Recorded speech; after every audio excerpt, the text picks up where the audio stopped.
Have you ever wondered what animals think and feel? Let's start with a question.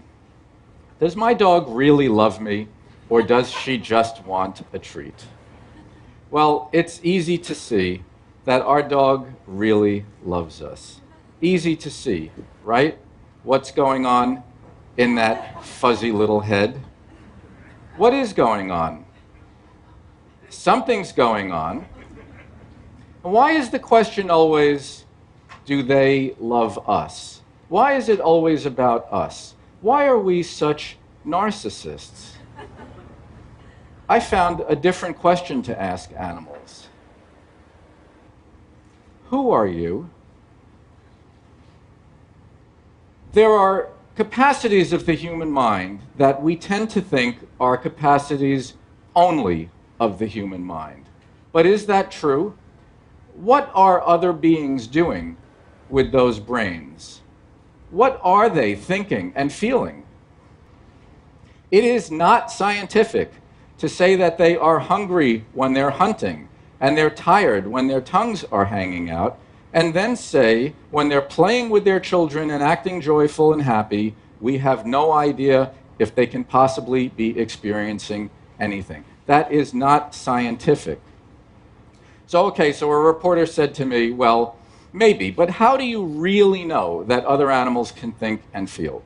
And I started to rifle through all the hundreds of scientific references that I put in my book, and I realized that the answer was right in the room with me. When my dog gets off the rug and comes over to me, not to the couch, to me, and she rolls over on her belly, on her back, and exposes her belly, she has had the thought, I would like my belly rubbed. I know that I can go over to Carl. He will understand what I'm asking. I know I can trust him because we're family. He'll get the job done, and it will feel good. She has thought, and she has felt. And it's really not more complicated than that. But we see other animals, and we say, oh, look, killer whales, wolves, elephants. That's not how they see it. That tall-finned male is L41. He's 38 years old. The female right on his left side is L22. She's 44. They've known each other for decades.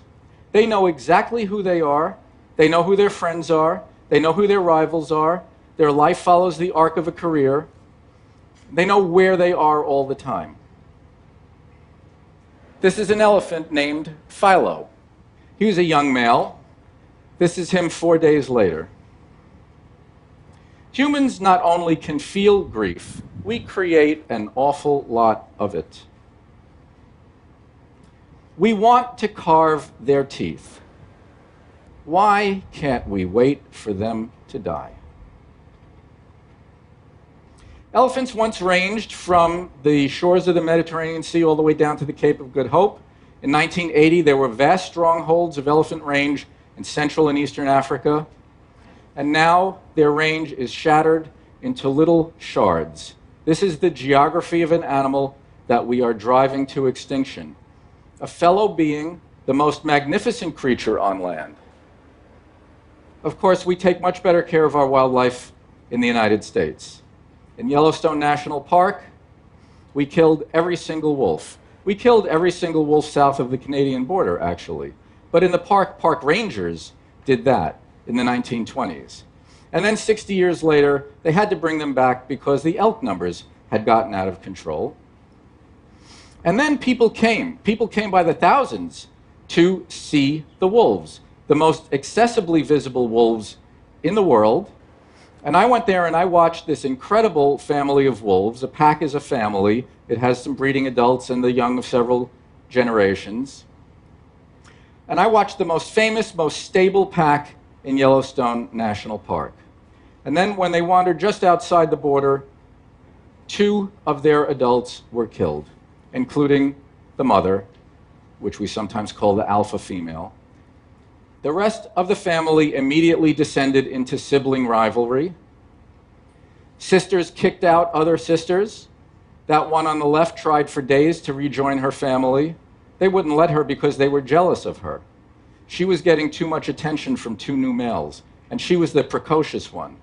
That was too much for them. She wound up wandering outside the park and getting shot. The alpha male wound up being ejected from his own family. As winter was coming in, he lost his territory, his hunting support, the members of his family, and his mate. We cause so much pain to them. The mystery is, why don't they hurt us more than they do? This whale had just finished eating part of a gray whale with his companions who had killed that whale. Those people in the boat had nothing at all to fear. This whale is T20. He had just finished tearing a seal into 3 pieces with 2 companions. The seal weighed about as much as the people in the boat. They had nothing to fear. They eat seals. Why don't they eat us? Why can we trust them around our toddlers? Why is it that killer whales have returned to researchers lost in thick fog and led them miles until the fog parted and the researcher's home was right there on the shoreline? And that's happened more than one time. In the Bahamas, there's a woman named Denise Herzing, and she studies spotted dolphins, and they know her. She knows them very well. She knows who they all are. They know her. They recognize the research boat. When she shows up, it's a big, happy reunion. Except one time she showed up, and they didn't want to come near the boat. And that was really strange.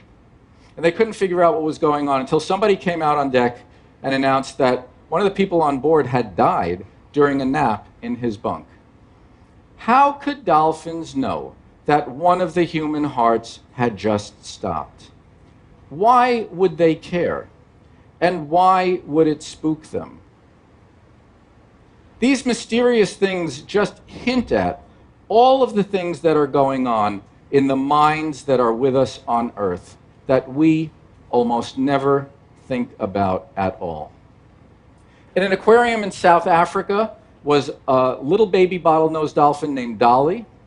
She was nursing, and one day a keeper took a cigarette break, and he was looking into the window into their pool, smoking. Dolly came over and looked at him, went back to her mother, nursed for a minute or two, came back to the window, and released a cloud of milk that enveloped her head like smoke. Somehow, this baby bottlenose dolphin got the idea of using milk to represent smoke. When human beings use one thing to represent another, we call that art. The things that make us human are not the things that we think make us human. What makes us human is that of all these things that our minds and their minds have, we are the most extreme. We are the most compassionate, most violent, most creative, and most destructive animal that has ever been on this planet. And we are all of those things all jumbled up together. But love is not the thing that makes us human. It's not special to us.